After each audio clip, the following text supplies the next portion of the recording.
Shalom adik-adik. Bagaimana kabarnya? Pasti semuanya sehat-sehat kan? Semuanya sudah siap belum untuk memulai ibadah pada hari ini? Nah, sebelum kita memulai ibadah, kita akan berdoa dulu. Ayo semua adik-adik yang di rumah, tangannya dilipat, matanya ditutup. Kita akan berdoa bersama-sama. Bapa yang baik, kami bersyukur jikalau pagi ini Engkau masih memberikan kami kesempatan untuk kami boleh memuji, memuliakan nama-Mu. Berkati kami semuanya, berkati kakak-kakak yang akan melayani Engkau, berkati juga untuk kami yang ada di rumah masing-masing. Di dalam nama Tuhan Yesus, kami sudah berdoa. Haleluya, amin. Mari adik-adik, kita memujikan kasih Yesus manis dan indah dengan penuh sukacita.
Satu pujian, Bapak Engkau sungguh baik.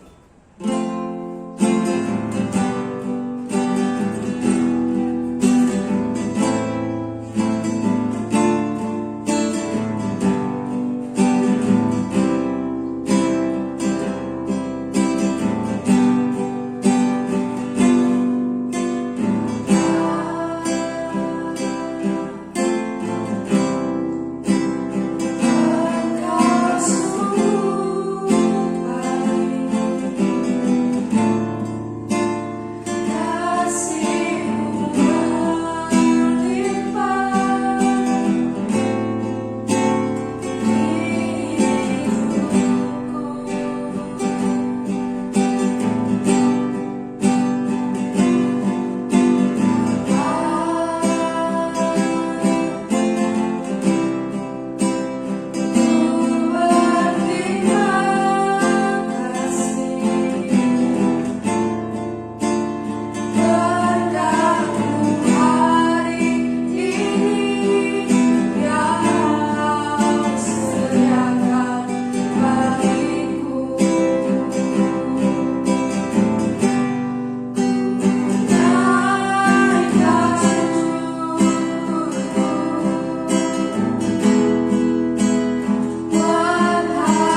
kami dalam ibadah pagi hari ini. Biarlah Tuhan, setiap pujian dan penyembahan kami semuanya boleh berbau harum di hadapan Engkau dan menyenangkan hati-Mu. Sebentar lagi Tuhan, kami akan mendengarkan firman-Mu. Biarlah Tuhan mempersiapkan hati kami. Kau sudah memberkati buatan dan si orang yang akan menyampaikan firman-Mu.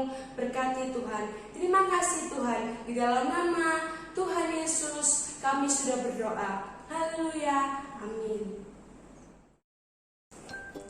Selamat pagi adik-adik yang di rumah. Pasti semuanya sudah siap untuk mendengarkan firman Tuhan. Semua duduk yang manis, tangannya dilipat, telinganya dibuka. Kita mau mendengarkan firman Tuhan bersama-sama. Dan firman Tuhan pagi ini bercerita tentang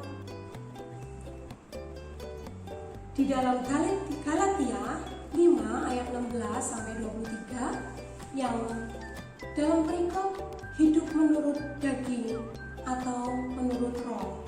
Anak-anak yang dikasihi Tuhan, firman Tuhan dituliskan oleh Rasul Paulus pada seluruh jemaat dengan tujuan bahwa kehidupan itu harus menurut roh, bukan menurut daging. Karena apa? Kalau menurut daging itu akan membuat kita jatuh ke dalam dosa dan kita akan mendapatkan hukuman. Oleh sebab itu, kita harus hidup menurut roh yang membuat kita hidup kekal di surga nanti. Anak-anak yang dikasihi Tuhan, kalau daging, perbuatan daging ya, itu antara lain amarah. Anak-anak yang suka marah terlalu berlebihan, sedikit marah, itu tidak boleh. Dan iri hati juga tidak boleh. Iri hati kepada teman, kepada saudara juga tidak boleh. Kedengkian juga seperti itu, kemabbukan, serta yang lain-lain. Semuanya itu akan membawa kita masuk ke dalam dosa dan mendapat hukuman. Tante percaya semuanya anak-anak yang manis tidak mau dihukum. Oleh sebab itu kita harus hidup menurut roh sesuai yang ditekankan oleh Tuhan supaya kita diberkati Tuhan. Dan hari ini Tante akan menerangkan bahwa ada buah roh yang harus ada di dalam hidup kita. Yang pertama apa anak-anak, siapa yang tahu? Iya, kasih. Ya, kasih. Ya, kasih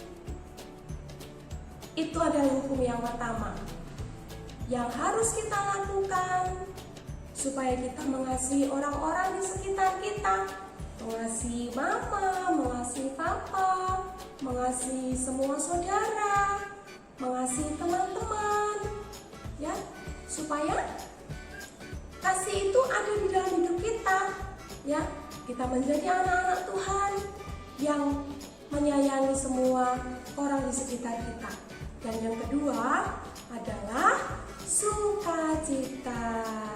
Ya, sukacita itu bukan berarti kita tidak punya masalah, kita harus tersenyum terus, bukan. Tetapi sukacita itu menggambarkan bahwa hati kita itu di dalam keadaan yang tenang, yang damai, supaya hidup kita selaras dengan Tuhan. Yang ketiga, siapa tahu?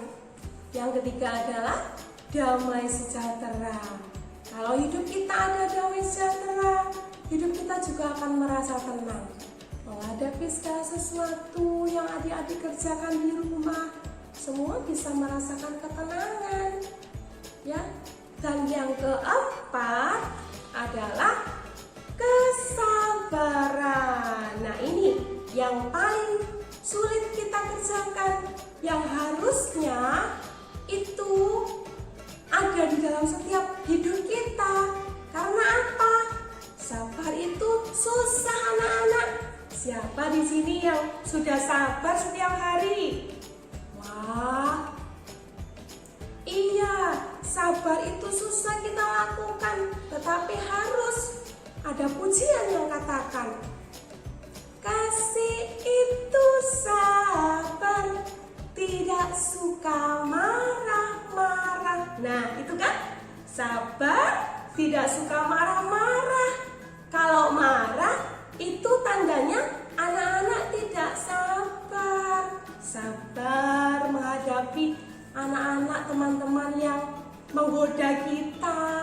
Sabar ketika kita lapar tapi mama belum selesai memasak. Nah, harus sabar supaya kita menjadi anak-anak Tuhan yang diberkati. Terus yang kelima adalah kemurahan. Ya, kemurahan. Dan yang keenam adalah kebaikan. Kedua hal ini hampir sama, kemurahan dan kebaikan. Itu juga harus kita lakukan. Karena apa anak-anak? Ya, ketika kita melihat teman-teman kita di sekitar kita mengalami kesusahan, kita harus bersikap murah hati dan bersikap baik kepada mereka untuk kita menolong mereka dengan semampu keadaan kita. Oleh sebab itu anak-anak, mari kita bersama-sama melakukan kedua hal ini juga, ya, yaitu kemurahan dan kebaikan. Dan yang ketujuh adalah kesetiaan. Kesetiaan itu sangat perlu sekali di dalam hidup kita semua. Untuk anak-anak yang di rumah, untuk tante yang ada di sini, kita harus setia. Setia kepada pekerjaan yang kita lakukan, setia kepada orang tua yang ada di rumah. Terlebih kita mau setia kepada Tuhan. Di dalam kebaktian, anak-anak datang sekolah minggu, memuji Tuhan, setia berdoa, itu yang dikehendaki Tuhan di dalam hidup kita. Dan yang kedelapan itu adalah kelemah lembutan. Kelemah lembutan itu bukan berarti keadaan kita itu lemah, tidak berdaya, bukan. Tetapi hidup kita harus sesuai dengan firman Tuhan, lemah lembut, tidak suka bertindak kasar, tidak suka marah. Anak-anak mau melakukan seperti itu? Tante yakin kalian anak-anak yang pintar pasti mau untuk melakukan firman Tuhan. Dan yang terakhir adalah penguasaan diri. Aduh, ini yang terakhir ini sulit. Penguasaan diri. Kenapa? Karena kita harus berani untuk menekan segala amarah kita, menekan kesombongan kita, rasa yang ingin kita kerjakan itu harus kita kuasai. Dengan apa? Tentunya dengan kekuatan Roh Kudus yang memampukan kita. Oleh sebab itu anak-anak yang di rumah yang saat ini belum bisa datang ke gereja untuk beribadah seperti biasa, Tante yakin dan percaya kalau kita mau berjuang, mau berusaha untuk melakukan firman Tuhan, kita pasti dimampukan oleh Roh Kudus supaya kita menjadi anak-anak yang dikehendaki Tuhan untuk hidup di dalam Roh. Nanti kita akan berdoa supaya Tuhan memampukan kita melewati hari-hari kalian yang masih kecil, yang mungkin masih seringkali nakal, seringkali merengek-rengek, seringkali kalian marah sama teman, sama saudara. Kita mau berdoa supaya kita dimampukan oleh Tuhan untuk melakukan kehendak Tuhan. Mari kita berdoa. Tuhan Yesus yang baik, hari ini kami minta kekuatan Tuhan untuk berjuang Tuhan sampai akhir, untuk kami bisa hidup di dalam roh dan kami melakukan kehendak-Mu Tuhan. Kami tahu ada banyak hal-hal yang ingin menggoda kehidupan kami, anak-anak-Mu yang masih kecil Tuhan, tapi kami percaya bahwa kekuatan Roh Kudus akan memampukan kami semua untuk berjuang melakukan kehendak Tuhan. Terima kasih Bapa, di dalam nama Tuhan Yesus Kristus kami sudah berdoa. Haleluya, amin. Kita sudah selesai beribadah. Menyenangkan bukan? Semoga firman hari ini benar-benar berkat buat kalian. Kakak mengingatkan, jangan lupa cuci tangan. Tetap jaga kesehatan, makan makanan yang bergizi, dan tetap berdoa. Tuhan Yesus memberkati. Bye.